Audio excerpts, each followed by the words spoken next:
ములుగు జిల్లాలో కలకలం రేపిన కుటుంబ హత్య కేసు ఛేదించారు పోలీసులు. వాజేటి మండలం దుబ్బగూడెలో నెల 17వ తేదీ అర్ధరాత్రి జరిగిన యువకుడి చలపతి హత్య కేసులో సంచలన విషయాలు వెలుగు చూస్తాయి. ఇద్దరు కూతురులతో కలిసి కుమారుడిని కన్న తండ్రి హత్య చేసినట్టుగా తెలిపారు.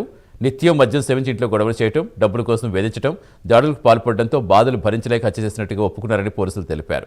హత్యకు ఉపయోగించిన గొడ్డలు స్వాధీనం చేసుకుని ముగ్గురిని అరెస్ట్ చేసి రిమాండ్కు తరలించారు.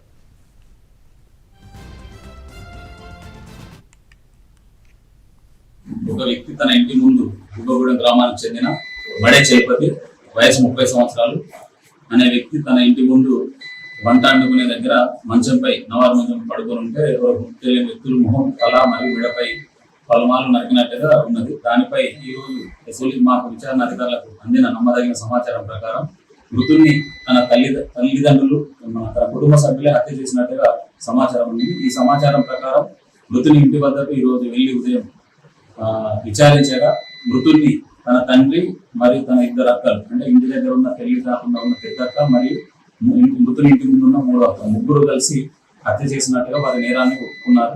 ఇప్పుడు ఈ నిగ్గురిని కూడా మేము కోర్టుకు జ్యుడిషియల్ రిమాండ్ పంపలేదు. ముఖ్య కారణం ఏంటంటే మృతుని యొక్క వ్యవహారం వల్లనే మన కుటుంబ సభ్యులే ఆక్రోశానికి గురై అతని పెట్టే బాధలు భరించలేకనే మృతుని చంపారు. ఇందులో వేరే ఎలాంటి నేరాలు లేదు.